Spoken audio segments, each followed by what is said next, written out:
Assalamualaikum warahmatullahi wabarakatuh. Halo geng, jumpa lagi nih bersama Michan di channel Kisah Misteri. Pada kesempatan kali ini, Michan akan menceritakan cerita yang berjudul Arwah Pocong Gentayangan nih gengs. Dan cerita ini masih berhubungan dengan video dari Michan yang sebelumnya nih geng. Dari cerita yang berjudul Kematian Menantimu. Dan cerita ini pun masih sama ditulis oleh Niskala Skala. Dan jika kalian ingin mengunjungi tweet beliau, Michan akan sediakan linknya di kolom deskripsi ya gengs. Oke, daripada lama-lama langsung saja kita masuk ke ceritanya. Arwah Pocong Gentayangan.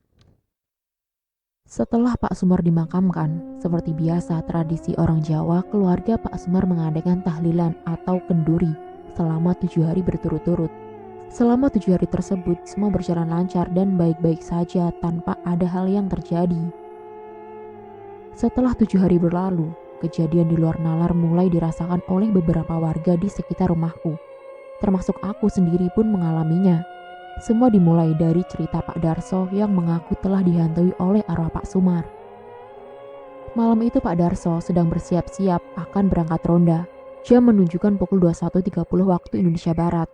Ketika baru membuka pintu depan rumahnya, tiba-tiba perutnya merasa sakit dan ingin buang air. Akhirnya Pak Darso pun menutup kembali pintu rumahnya dan berlari menuju kamar mandi. Waktu itu istri dan anaknya sudah terlelap tidur. Kamar mandi Pak Darso tidak berada di dalam rumah, akan tetapi terpisah dari rumahnya. Jadi setelah pintu dapur harus berjalan sekitar 5 meter untuk menuju kamar mandi. Di sebelah kamar mandi terdapat sumur yang biasa ditimba airnya untuk kebutuhan keluarga Pak Darso. Pak Darso buru-buru masuk ke kamar mandi karena perutnya sudah sangat mules. Pak Darso pun sesegera mungkin menyelesaikan hajatnya karena teman-teman yang lain sudah menunggu di pos ronda. Namun ketika hendak membasuh menggunakan air, Pak Darso baru sadar bahwa ember di kamar mandinya kosong, yang berarti dia harus meniba di sumur terlebih dahulu. Akhirnya dengan terpaksa ia pun keluar dari kamar mandi dan mulai menimba air di sumur. Tiba-tiba Pak Darso mendengar suara laki-laki menangis terseduh-seduh. Terdengar sangat pilu dan sedih. Suaranya begitu dekat. Pak Darso menghentikan tibaan airnya dan mencoba lebih seksama mendengar apa yang dia dengar. Dan benar saja, ada suara laki-laki menangis. Pak Darso curiga bahwa itu adalah anaknya yang nomor 1 yang menangis. Karena anak pertamanya adalah laki-laki bujang yang sudah duduk di kelas 3 SMK. Dia pun sedikit mengintip ke balik sumur. Karena sumur Pak Darso cukup tinggi, jadi tidak dapat melihat apa yang ada di balik sumur tanpa memutarinya. Ketika Pak Darso berjalan ke balik sumur, alangkah terkejutnya dia bahwa ternyata yang dia lihat adalah bungkusan kain putih sedang berjongkok dengan muka setengah hancur dan sangat mirip dengan Pak Sumar. Tanpa memperdulikan bahwa dia belum membasuh dengan air, dia pun lari ke kamar membangunkan istrinya. "Dek, dek, dek, bangun dek," ucap Pak Darso sambil mencoba mengatur nafasnya yang terengah-engah. Tangannya yang basah oleh keringat dingin menggoyang-goyangkan tubuh istrinya. "Ada apa sih mas? Kamu kenapa kok terengah-engah begitu?" jawab istrinya setengah terkejut. "Aku melihat pocong Pak Sumar dek di sumur," ucap Pak Darso terbata-bata sambil jari telunjuknya mengarah ke belakang rumah. "Jangan ngawur mas, gak mungkin orang udah mati bisa bangkit lagi," bantah istrinya kesal. "Beneran dek, aku gak bohong, dia lagi jongkok di pinggir sumur sambil nangis," ucap Pak Darso masih meyakinkan istrinya. "Alah sudahlah mas, kamu tuh mengigau. Udahlah aku ngantuk," ucap istrinya sambil berpaling membelakangi Pak Darso. Pak Darso pun keluar dari kamar lalu menuju pintu depan dan bergegas ke pos ronda. Di sana sudah berkumpul teman-teman seperondaannya. Di sana ada Pak Rusdi, Pak Hendi, dan Pak Salim. Mereka bertiga nampak sedang bermain kartu remi sambil merokok dan minum kopi. "Kamu dari mana saja kok lama banget datangnya?" tanya Pak Salim yang pertama melihat kedatangan Pak Darso. Pak Darso tidak menjawab, dia langsung duduk di samping teman-temannya. Dia mengambil segelas kopi lalu meminumnya. Sementara teman-temannya masih asik bermain kartu. "Kalian bakalan pada gak percaya kalau aku ngomong aku habis digentayangi pocongnya Pak Sumar?" tanya Pak Darso spontan. Teman-temannya yang mendengar perkataan Pak Darso pun spontan tertawa terbahak-bahak. Mereka mengejek Pak Darso bahwa dia sedang mengigau dan berimajinasi. So, kamu ini kenapa sih? Datang-datang kok malah ngomong yang gak jelas. Kayaknya kamu ini kurang piknik. Hahaha. Ejek Pak Rusdi menertawai Pak Darso yang disambut tertawaan dari Mas Hendi dan Pak Salim. Pak, kayaknya kamu ini hanya kebayang-bayang sama Pak Sumar. Lah orang dulu kan teman dekat kamu, Pak. Ucap Mas Hendi mengenengai.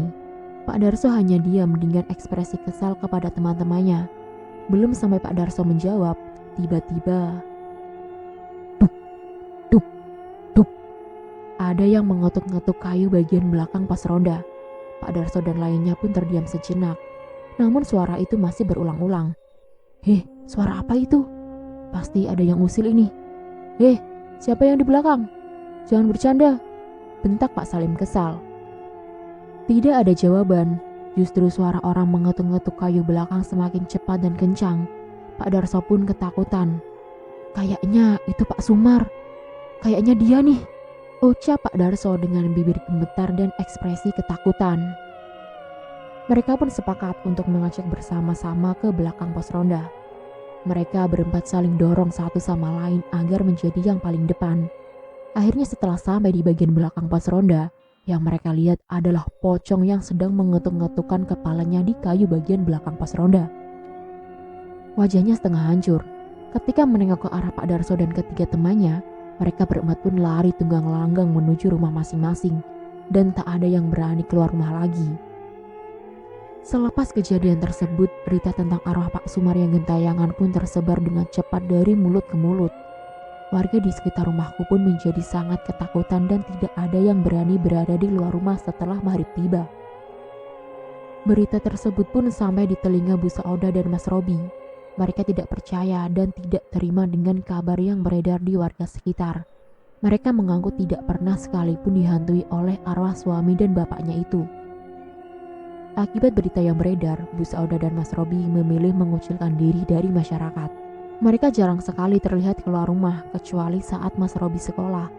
Bu Sauda hanya mengandalkan uang pesangon dan uang asuransi almarhum suaminya untuk hidup sehari-hari. Malam itu selepas Isya, Pak Mislam yang merupakan seorang takmir musola di dekat rumahku baru saja selesai membersihkan musola hendak bersiap untuk pulang. Pak Mislam ini bisa dibilang orang yang sangat religius. Tak heran dia dijadikan takmir musola oleh warga di sekitar rumahku. Pak Mislam telah selesai menyapu seluruh bagian lantai musola dan membereskan sajadah serta peralatan ibadah yang lainnya. Dia pun mematikan semua lampu musola dan bergegas mengunci pintu musola. Ketika dia sedang mengunci, dia seperti melihat bayangan putih memantul di kaca pintu musola, yang berarti bayangan tersebut ada di belakang Pak Mislam. Karena mata Pak Mislam sudah sedikit rabun, dia tidak begitu jelas melihat bayangan apa sebenarnya itu. Dia pun membalikkan badannya, dan dia melihat pocong sedang berdiri tegap di halaman musola tepat di bawah tangga musola. Pak Mislam yang imannya kuat pun beristighfar dan merapalkan ayat kursi. Menurut penuturan Pak Mislam, pocong itu memang mirip dengan wajah Pak Sumar yang sudah setengah hancur. Terhitung sudah 7 kali Pak Mislam merapalkan ayat kursi. Akan tetapi, pocong itu bukannya pergi dan menghilang, justru menangis terseduh-seduh. Pak Mislam pun mencoba bertanya, "Kamu ada keperluan apa? Kok mengganggu warga sini?" Tanya Pak Mislam kepada pocong tersebut. Pocong itu tidak menjawab dan tetap menangis. "Kalau kamu gak mau bilang, ya sudah, saya pamit mau pulang dulu," ucap Pak Mislam seraya berlalu meninggalkan pocong tersebut. Baru beberapa langkah Pak Mislam berjalan, Pak Mislam menengok ke belakang dan sosok tersebut sudah menghilang. Pak Mislam pun mulai merasa merinding dan mempercepat langkahnya menuju rumah, lalu menceritakan kejadian yang baru saja dia alami kepada istrinya. Keesokan paginya, istri Pak Mislam menceritakan kejadian yang dialami oleh suaminya kepada para tetangga, ibu-ibu yang kebetulan sedang berbelanja sayur bersama-sama. "Ya Allah, kok bisa ya almarhum Pak Sumar gentayangan? Kenapa nggak tenang di alam sana?" Tanggap salah satu ibu yang sedang berbelanja ketika selesai mendengar cerita istri Pak Mislam. "Iya, padahal Pak Sumar dulu orangnya baik ya. Ya walaupun emang jarang berkumpul dengan tetangga, tapi seenggaknya kan gak pernah bikin tingkah yang macem-macem, sahut ibu yang lainnya. Pagi-pagi buta, sekitar pukul 02.30, Bu Misem, seorang pedagang sayur keliling. Dia hendak berangkat ke pasar besar di kota. Karena dia berdagang menggunakan sepeda ontel dengan keranjang di samping kanan dan kiri, maka mau tidak mau dia harus berangkat lebih awal ke pasar agar masih mendapatkan sayur-sayuran segar dan lengkap. Bu Misem ini rumahnya ada di atas rumahku agak jauh sih, hampir di sekitar hutan karet. Jadi ketika dia berangkat dan pulang, dia selalu menuntun sepedanya. Kebetulan sebelah barat rumah Pak Sumar persis merupakan jalan kecil alternatif menuju desa sebelah yang mengarah langsung ke pasar. Jalan tersebut hanya berkapasitas satu pengendara sepeda atau sepeda motor. Jika berpapasan pun akan sangat sulit sekali, saking sempitnya jalanan itu. Dan Bu Misem memang selalu lewat jalan tersebut ketika pergi dan pulang dari pasar. Dan saat dia sampai di sebelah barat rumah Pak Sumar, dia merasakan hawa yang lebih dingin dari sebelumnya. Bulu kuduknya pun berdiri. Dia berusaha mempercepat langkahnya karena perasaannya benar-benar tidak enak. Dia memutuskan untuk menaiki sepedanya. Jalan di situ masih turunan, jadi bisa melaju tanpa perlu dikayuh. Bu Misem melaju beberapa meter sebelum ada yang menghadang, bukan di tengah jalan, tetapi di tepi jalan kecil tersebut. Buntalan putih yang tengah berdiri di tepi jalan dengan kepala menunduk. Bu Misem yang sudah melihat beberapa meter sebelumnya pun bergidik ngeri dan berteriak ketakutan. Sepeda yang dinaikinya oleng dan akhirnya terjatuh tepat 1 meter sebelum sosok itu berdiri. Kepala Bu Misem menghantam batu yang cukup besar. Awalnya dia masih sadar, namun matanya sudah berkunang-kunang. Dengan setengah kesadarannya, Bu Misem mendengar suara laki-laki berbicara dengan nada yang sedih. "Mbak, tolongin aku mbak," ucap sosok tersebut. Setelah itu Bu Misem pingsan dan baru ditemukan oleh warga yang hendak ke kota saat hari mulai terang. Bu Misem dibawa ke rumahku, karena rumahku adalah yang paling dekat kedua dari lokasi kejadian. Sebenarnya lebih dekat dengan rumah almarhum Pak Sumar, namun karena Bu Sauda dan Mas Robi tidak pernah keluar dari rumah, warga pun tidak enak hati jika harus mengganggunya. Aku yang melihat Bu Misem pingsan dengan sedikit luka di dahinya terkejut. Ibuku mengambilkan air putih hangat dan minyak kayu putih. Bu Misem diberi minum, dan beberapa saat kemudian tersadar. Dia sangat ketakutan dan badannya gemetar. Tak lama setelah itu, suaminya Bu Misem datang untuk menjemput, karena memang ada satu warga yang memberi kabar kepada suami Bu Misem di rumah. Saat suaminya datang, Bu Misem menangis sejadi-jadinya sambil memeluk suaminya.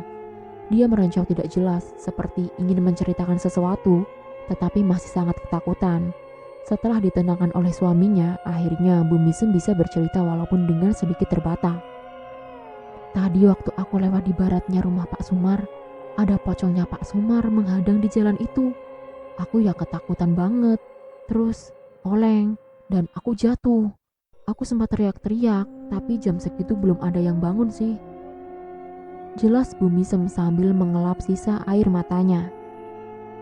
Beberapa warga yang berkerumun di rumahku dan mendengar cerita Bu Misem pun mulai geram dengan gangguan yang dilakukan almarhum Pak Sumar yang mulai merugikan warga. "Wah, kalau begini terus, bisa-bisa semua warga di sini bakal diganggu. Kalau sampai bikin warga terluka ya mau gak mau kita harus ambil tindakan," teriak salah satu warga dan disetujui oleh warga yang lain. Namun Bu Misem kembali angkat suara. Sebentar, bapak-bapak, ibu-ibu. Tadi itu waktu aku sudah mau pingsan, aku sempat mendengar pocongnya ngomong, "Mbak, tolongin aku mbak," gitu. Apa jangan-jangan ada yang tidak beres? Ucap Bu Misem menenangkan warga. Warga di situ terdiam sejenak dan saling pandang satu sama lain. Mereka pun bertanya-tanya ada apa sebenarnya. Tak berselang lama, Bu Misem dan suaminya pamit untuk pulang dan mengucapkan terima kasih kepada keluargaku karena telah menyediakan tempat untuk menolongnya. Sedangkan warga yang lain satu persatu membubarkan diri dengan pertanyaan yang masih menjanggal di pikiran mereka masing-masing. Selepas sholat maghrib, aku diperintah ibu untuk membeli gula di warung. Kebetulan warung terdekat dari rumahku ada di atas sekitar 20 meter. Awalnya aku menolak karena takut. Akan tetapi ibu memaksa, aku pun luluh karena aku kasihan melihat ibu yang sedang menidurkan adikku. Sementara seharian tadi ibu sudah lelah bekerja. Aku pun pergi ke warung sendirian. Jalanan sangat sepi malam itu. Karena seperti yang sudah aku bilang, sejak ada kabar tentang beredarnya arwah Pak Sumar yang gentayangan, tidak ada warga yang berani berada di luar rumah setelah maghrib tiba. Aku setengah berlari menuju warung. Beruntung warung masih buka walaupun sudah tertutup setengahnya. Aku pun membeli gula lalu bergegas pulang. Di jalan pulang, aku lagi-lagi setengah berlari. Aku melewati 2 rumah warga dan 2 kebun milik warga. Ketika sudah mendekati rumahku, di pojokan kebun ada semak-semak dan ilalang yang cukup tinggi. Aku mendengar ada suara laki-laki menangis. Dan ku dengar sumber suara tersebut dari semak-semak. Awalnya aku ragu. Aku pikir aku hanyalah terlalu parno dan termakan sugestiku sendiri. Aku mencoba mendengarkan lebih seksama dengan berhenti di samping semak-semak. Dan semak-semak tersebut bergoyang-goyang seperti ada yang bersembunyi di baliknya. Aku melihat ada kain putih yang bergerak-gerak di balik semak-semak tersebut. Aku pun langsung berlari menuju rumahku dan buru-buru masuk ke dalam rumah. "Ada apa, Nak? Kok lari-lari?" tanya ibuku di ruang tamu setengah mengagetkanku. "Gara-gara ibu nih maksa aku ke warung. Tadi pas balik aku dihantui Pak Sumar di semak-semak pojokan kebun situ," umpatku dengan sedikit kesal kepada ibu. Hari-hari berlalu. Semakin banyak warga yang mengaku telah dihantui oleh pocong Pak Sumar. Desas-desus itu semakin luas tersebar sampai ke seluruh penjuru desa. Salah satu warga di dekat rumahku melaporkan hal ini kepada kepala desa. Namun sampai sejauh ini tidak ada tindakan ataupun musyawarah apapun mengenai hal itu. Sampai pada akhirnya pada suatu malam, lagi-lagi Pak Mislam selepas sholat Isya sedang beberes di musola, bersiap hendak pulang. Dan lagi-lagi sudah ada yang menunggu di halaman musola, masih sosok yang sama seperti sebelumnya. Sosok itu lagi-lagi menangis terseduh-seduh dengan kepala menunduk. Pak Mislam pun beristighfar sebanyak 3 kali lalu menarik nafas panjang. "Bismillah, maaf ya Pak atau Mas, kamu sebenarnya ada keperluan apa di desa sini? Kamu pastinya sudah mengerti kalau warga sini sudah resah banget dengan gangguan yang dilakukan olehmu. Saya minta dengan sangat ke kamu, kalau memang tidak ada keperluan apa-apa, silahkan jangan kembali lagi ke desa ini. Yang tenang di alam sana. Tapi kalau memang ada yang mau kamu sampaikan ke saya, silahkan, siapa tahu saya bisa membantumu," ucap Pak Mislah dengan tenang kepada sosok itu. Sosok itu masih menangis, dan tak lama kemudian sosok tersebut mulai berbicara. "Pak, saya ini harusnya belum waktunya mati. Kalau saya mati, siapa yang mengurus anak saya, Robi? Kamu tahu kan keadaannya Robi kayak gimana?" Jawab sosok tersebut masih menangis. "Pak, yang ikhlas ya. Semua ini sudah takdir dari Allah. Pak Sumar tenang saja. Kan masih ada istrinya, Bu Saudah yang bisa merawat Robi," jawab Pak Mislam menenangkan. Mendengar jawaban Pak Mislam, sosok tersebut justru semakin menangis sesegukan. "Pak, saya bicara jujur ya dengan Anda. Istri saya itu ada hubungan dengan pria lain. Dia juga gak sampai hati dalam merawat Robi karena kondisi Robi yang seperti itu. Gak sempurna. Kadang malah gak mau mengakui kalau Robi itu anaknya," ucap sosok tersebut dengan tangis yang terseduh-seduh. Akhirnya Pak Mislam pun mengetahui segala permasalahan yang membuat arwah Pak Sumar tidak tenang. Pak Mislam mencoba membujuk Pak Sumar untuk tidak mengganggu warga di sini lagi.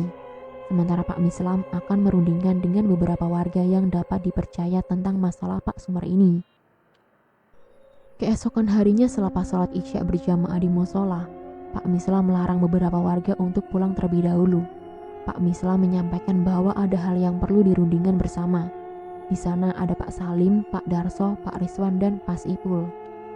Mereka pun melingkar di dalam musola dan dibuka dengan salam oleh Pak Mislam. Kemudian dilanjutkan dengan basa-basi untuk mengawali musyawarah malam itu. "Begini loh bapak-bapak, saya kumpulkan di sini karena ada yang mau saya sampaikan berkaitan dengan almarhum Pak Sumar," ucap Pak Mislam mengawali perundingan. Semua yang ada di situ tampak mendengarkan dengan seksama apa yang disampaikan oleh Pak Mislam. Pak Mislam menceritakan bahwa semalam dia ditemui oleh almarhum lagi, dan almarhum mau menceritakan apa penyebab dia masih bergentayangan. Sebenarnya tidak ada maksud mengganggu, hanya ingin meminta pertolongan. Arwah Pak Sumar sudah mencoba mendatangi istrinya, Bu Saudah, untuk menyampaikan apa yang membuatnya tidak tenang. Akan tetapi Bu Saudah sudah keras hatinya, tidak terpengaruh apapun dengan ucapan arwah Pak Sumar dan justru menganggap dirinya sedang berimajinasi saja bertemu dengan almarhum suaminya itu. Menurut Pak Sumar, selama Pak Sumar masih hidup, dialah yang selalu merawat Robi sepenuh hati, bahkan dari Robi masih bayi. Pak Sumar menerima segala kekurangan anaknya itu. Ketika Robi beranjak dewasa, beberapa kali Pak Sumar menemukan Bu Saudah sedang memukuli anaknya itu. Tubuh Robi sering memar-memar karena dipukul sapu atau sulak.